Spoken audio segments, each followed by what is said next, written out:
അസ്സലാമു സ്നേഹമുള്ളവരെ, സൂഫിസത്തെക്കുറിച്ച് പലർക്കും പലതരത്തിലുള്ള അഭിപ്രായങ്ങളുണ്ട്. സൂഫികളുടെ കൂടെ കഴിഞ്ഞവർക്ക് മാത്രമേ അതിൻ്റെ യാഥാർത്ഥ്യങ്ങൾ തിരിച്ചറിയാൻ പറ്റുള്ളൂ. ഏറെക്കുറെ ആളുകളൊക്കെ കേട്ടറിഞ്ഞ് കഥ എഴുതിയവരാണ്. കേട്ടറിഞ്ഞ് കഥ എഴുതുമ്പോൾ സ്വാഭാവികമായിട്ടും അതിലൊക്കെ അവരുടെ ജീവിതത്തിൽ കുറച്ച് മായം ചേർക്കുന്ന പരിപാടിയുണ്ട്. കാരണം ശരീരത്ത് ഇല്ലാതെ ഹക്കീക്കത്ത് മാത്രം കേട്ടറിവുള്ളവർക്ക് പറയാൻ പറ്റില്ല. പൊതുവെ ആളുകളെ സംബന്ധിച്ചിടത്തോളം പറയുമ്പോൾ അവരുടെ ഒരു കാഴ്ചപ്പാടിൽ അവർക്കുണ്ടാകുന്ന ഒരു പ്രധാനപ്പെട്ട കാര്യം, ഈ സൂഫികളൊക്കെ അള്ളാഹുവിലേക്ക് ഇങ്ങനെ കണ്ണും തള്ളിയിരിക്കുകയാണെന്നാണ് ഇവരുടെയൊക്കെ കാഴ്ചപ്പാടുകൾ. എല്ലാവരും അള്ളാഹുവിലേക്ക് ഇങ്ങനെ നോക്കിയിരിക്കാനല്ല. നമ്മൾ പ്രവാചകന്റെ ജീവിതം എടുത്ത് നോക്കും. പ്രവാചകൻ എങ്ങനെയാണ് നമ്മുടെ മുന്നിലേക്ക് കടന്നു വന്നത്, എങ്ങനെയാണ് ജീവിച്ചു പോയത്. നല്ലൊരു ശതമാനം സൂഫിയാക്കളും തൻ്റെ അടുക്കൽ വരുന്നവരോട് സംസാരിക്കുന്ന കൂട്ടത്തിലായിരുന്നു. ഭൂരിഭാഗം ആളുകളെയും സംസാരം കൊണ്ടാണ് അള്ളാഹുവിലേക്ക് അടുപ്പിച്ചിട്ടുള്ളത്. ഈ അള്ളാഹുവിലേക്ക് അടുപ്പിക്കുക എന്ന് പറഞ്ഞാൽ ഈ അള്ളാഹുവിനെ ആരും കണ്ടിട്ടില്ല. നമ്മുടെ ശരീരത്തിൻ്റെ ഉള്ളിലുള്ള മോഹങ്ങളെയും അത്യാഗ്രഹങ്ങളെയും കോപത്തെയും അങ്ങനെയെല്ലാം മറിച്ച് കളഞ്ഞുകൊണ്ട് മനസ്സൊരു കാരുണ്യത്തിൻ്റെ കടലാക്കി മാറ്റുന്ന ഒരു അവസ്ഥയാണ് സൂഫിസത്തിലൂടെ ഒരു മനുഷ്യൻ നേടിയെടുക്കുന്നത്. പലർക്കും പലതരം ചിന്താഗതികളാണ്. ഓരോ കാലഘട്ടത്തിലും കടന്നു വന്ന സൂഫികൾക്ക് ആ കാലഘട്ടത്തിൻ്റെതായ രീതി ഉണ്ടാകും. ഇന്നത്തെ കാലത്തും സൂഫികളുണ്ട്, ഇല്ല എന്നല്ല, ഉണ്ട്. പക്ഷെ അവരൊക്കെ ഇന്നത്തെ ഒരു കാലഘട്ടത്തിൻ്റെ സ്റ്റൈലിലാണ് പോകുന്നത്. അപ്പോൾ പല ആളുകളും പണ്ടുകാലങ്ങളിലൊക്കെ ഔലിയാക്കന്മാരെയൊക്കെ നമ്മൾ ടി വിയിലൂടെയോ, അന്ന് ആ കാലത്ത് ടി വി ഇല്ല, ഒന്നുമില്ലാത്തൊരു കാലഘട്ടത്തിൽ അവരൊക്കെ എന്തൊക്കെയോ പറഞ്ഞങ്ങനെ പോയിട്ടുണ്ട്. ഇന്ന് ഈ പറയുന്ന പോലെ ഒരുപാട് മാധ്യമങ്ങളും ചാനലുകളും ഒക്കെ വന്നതിൻ്റെ അടിസ്ഥാനത്തിൽ വളരെ അപൂർവം ചിലരെയൊക്കെ നമുക്ക് ഇതിലൂടെ കാണാൻ കഴിയുന്നുണ്ട്. മീൻചന്ത ബാവ എന്ന് വിളിക്കുന്ന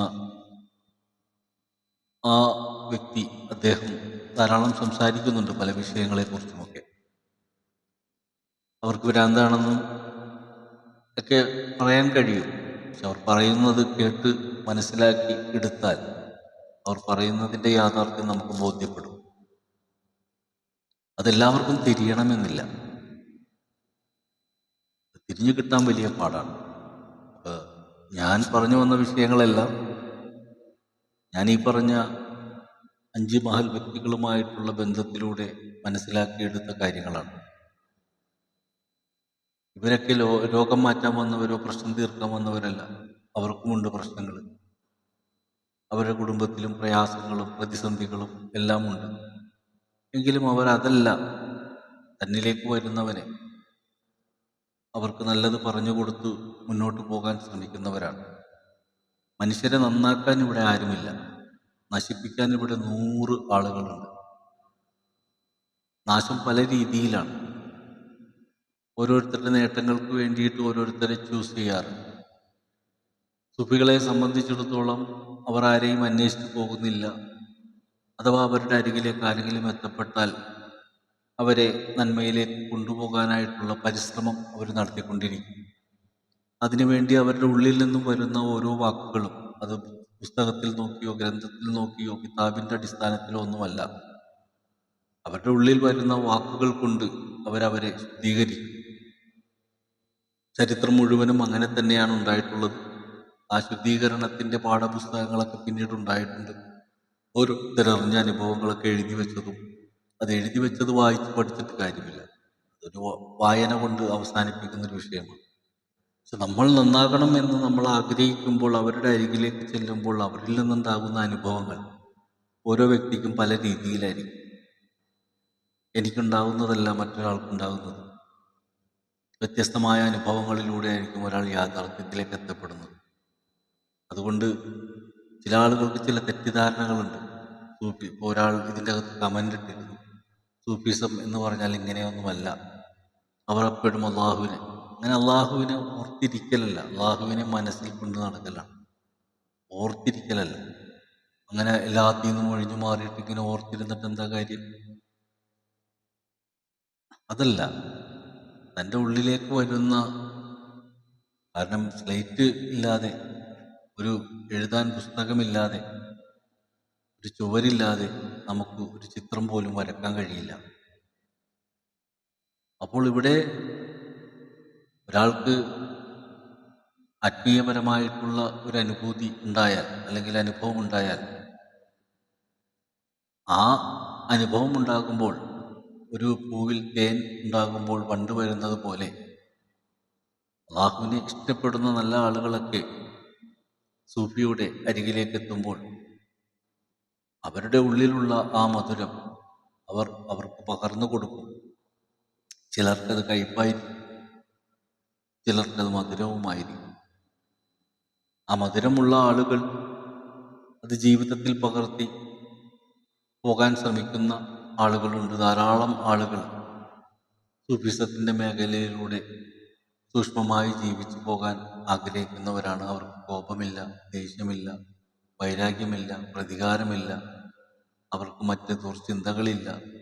എല്ലാ ദുർചിന്തകൾ വന്നാൽ പോലും അതിൽ നിന്നൊക്കെ അസ്തഗ്ഫിറുല്ലാഹ് ചൊല്ലി അവരുടെ മനസ്സിനെ മാറ്റിയെടുക്കാൻ ശ്രമിക്കുന്ന ആളുകളാണ് നല്ലൊരു ശതമാനം ആളുകളും.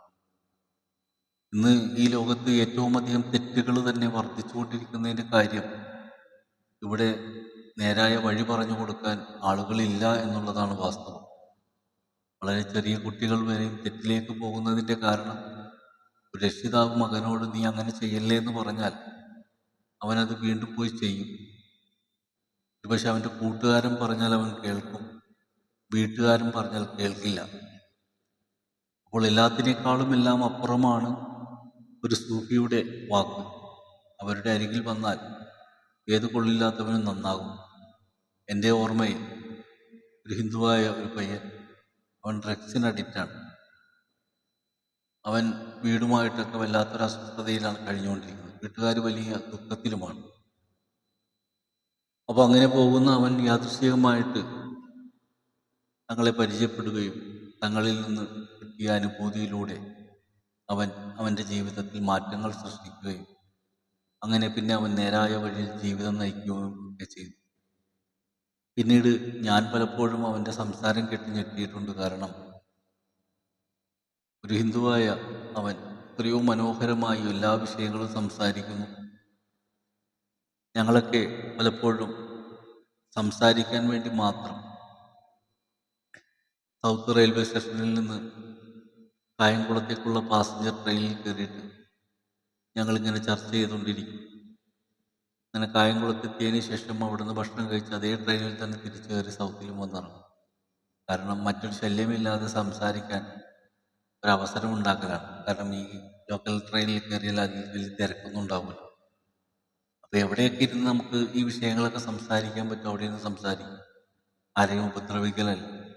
നമ്മുടെ മനഃശുദ്ധീകരണത്തിന് വേണ്ടി നമ്മൾ തന്നെ സ്വയം അങ്ങോട്ടും ഇങ്ങോട്ടും നല്ല കാര്യങ്ങൾ ചർച്ച ചെയ്യുക എന്നുള്ളതാണ്. അത് ഇഷ്ടപ്പെടുന്നവർക്ക് അത് പറഞ്ഞു കൊടുക്കുക എന്നുള്ളതാണ് നമ്മുടെ ജോലി. പരിശുദ്ധ ഖുർആൻ വന്നു. യഥാർത്ഥത്തിൽ അള്ളാഹുവിൻ്റെ റസൂൽ പറഞ്ഞു കൊടുത്ത കാര്യങ്ങൾ പിന്നീട് ഗ്രന്ഥമായി മാറിയതാണ്. പക്ഷെ ഇത് പറഞ്ഞു കൊടുത്ത് തന്നെയാണ് പോകേണ്ടത്. ഒരാൾ വഴി അടുത്ത ആൾ വഴി അടുത്ത ആൾ ഇങ്ങനെ പറഞ്ഞു പോരേണ്ട ഒരു കാര്യമാണ്. പക്ഷെ അതൊരു ഗ്രന്ഥമായി വന്നപ്പോൾ ഇന്ന് ഏറ്റവും കൂടുതൽ ആളുകൾ ഈ ഗ്രന്ഥം വെച്ചുകൊണ്ട് ഫിത്നയുണ്ടാക്കുന്ന ഒരവസ്ഥ തന്നെ ഉണ്ടായി.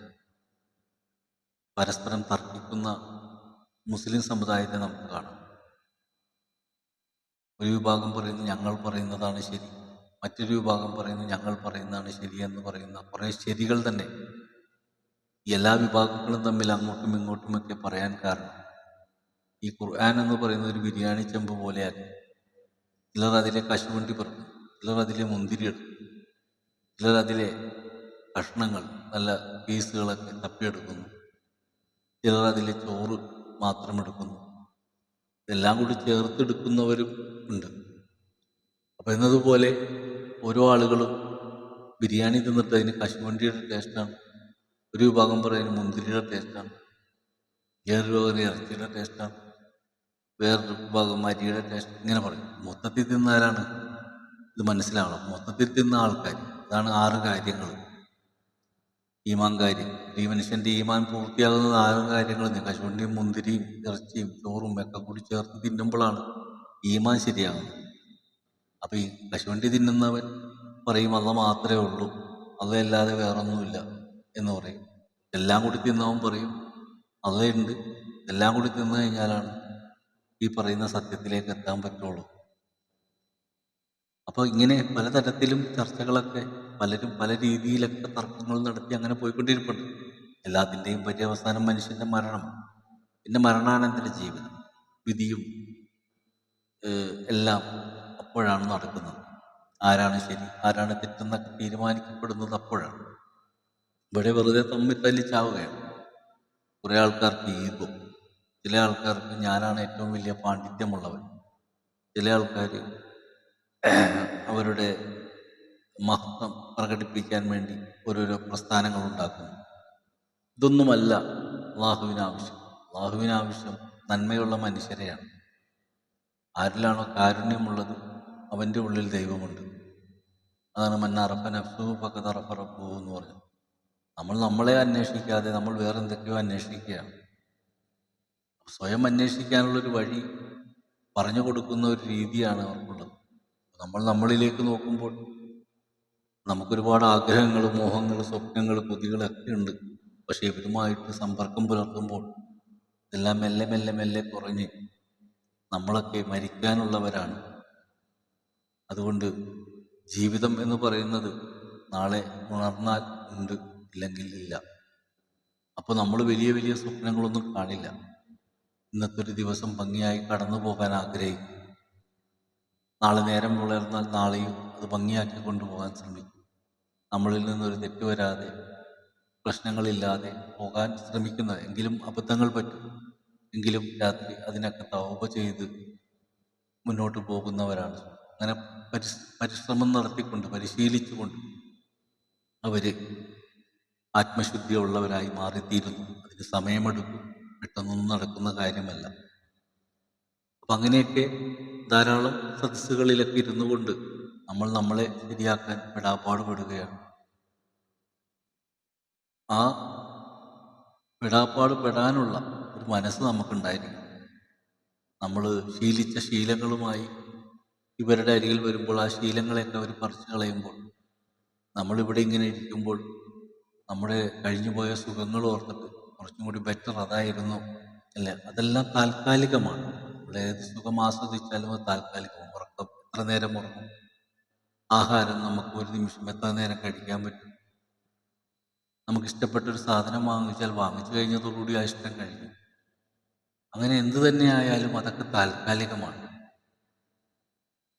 താൽക്കാലികമായ വസ്തുക്കളെയാണ് നമ്മൾ സ്നേഹിക്കുന്നതും വില കൽപ്പിക്കുന്നതും, അതിൻ്റെ പേരിൽ കൊലപാതകങ്ങൾ വരെ നടക്കുന്നു.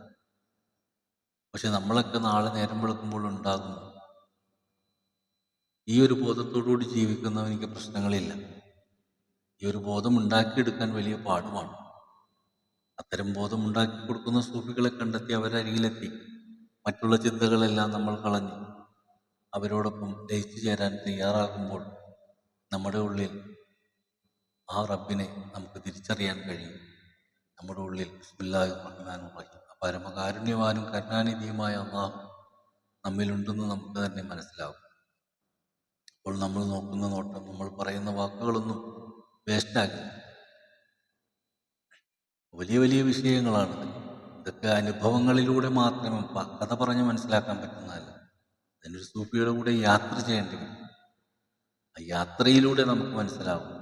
കഥ കേട്ട് മനസ്സിലാക്കാനൊന്നും പറ്റിയൊന്നുമില്ല.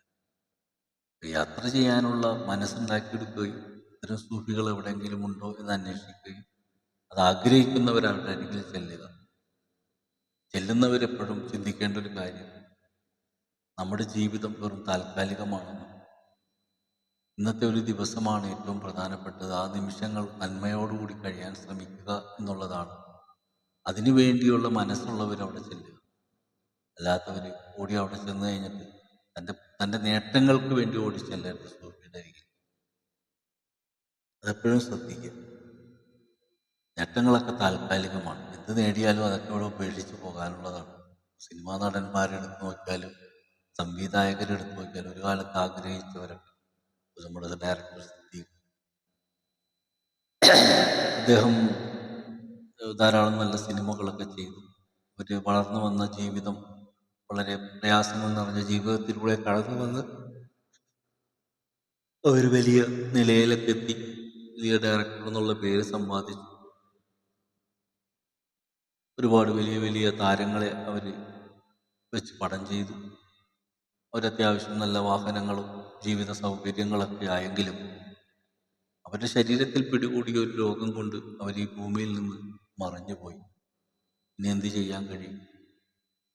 അതുപോലെ മറ്റൊരു ഡയറക്ടർ ഷാഫി, എനിക്കറിയുന്നൊരു വ്യക്തിയാണ്. വളരെ കുട്ടിക്കാലം മുതലേ എനിക്കറിയാം. അദ്ദേഹം വളരെ സാധുവായ ഒരു കുടുംബത്തിലെ അംഗമാണ്. ബാഗിൻ്റെ ജോലിയായിരുന്നു. ജ്യേഷ്ഠനും സിനിമയുമായി ബന്ധപ്പെട്ടുകൊണ്ട് ജ്യേഷ്ഠൻ സിനിമാ മേഖലയിൽ വളരുകയും മരിച്ചുപോയ സിദ്ദീഖിന്റെ കൂടെ ഇവരൊക്കെ വർക്ക് ചെയ്യുകയും പിന്നീട് സ്വന്തമായി സിനിമകൾ ചെയ്യുകയും ഒക്കെ ചെയ്തു. ഓരോ സിനിമകളും ഹിറ്റായി, പണമായി, നല്ല വീടായി, അങ്ങനെ എല്ലാ സൗകര്യങ്ങൾ കിട്ടിയിട്ടും അവരും ഒരു രോഗം ബാധിച്ച് ഇവിടെ നിന്ന് മറഞ്ഞുപോയി. ഇതാണ് ഖുർആൻ യാസീൻ എന്ന് പറയുന്ന സൂറത്തിൽ നമ്മളെ ഓർമ്മപ്പെടുത്തുന്നത്.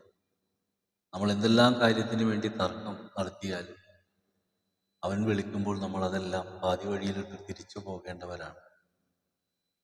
ഈ ബോധം ഉണ്ടാക്കി കൊടുക്കലാണ് ഒരു സൂഫിയുടെ ജോലി. അതുകൊണ്ട് നമ്മുടെ മുമ്പിൽ ഇന്നത്തെ ഒരു ദിവസം കഴിഞ്ഞു, അൽഹംദുലില്ലാ. ഇനി നാളെ നേരം വെളുത്താൽ വെളുത്തെന്ന് പറയാം. നമ്മൾ കണ്ണു തുറന്നാൽ നമുക്കെല്ലാം കാണാം. നമ്മുടെ ഭാര്യയും മക്കളും ഒക്കെ നമ്മുടെ അരികിലുണ്ടാവും. ഏതെങ്കിലും ഒരു ദിവസം അത് നിശ്ചലമാകും. അല്ലാഹു നേരായ ബുദ്ധിയും ശരിയായ കാര്യങ്ങൾ മനസ്സിലാക്കാനുമുള്ള മനസ്സ് നൽകട്ടെ എന്ന് ദുആ ചെയ്യുന്നു. തൽക്കാലം ഇന്ന് ഇത്രയും പറഞ്ഞു നിർത്തുന്നു. ഇൻഷാ അല്ലാഹ് തുടരാം.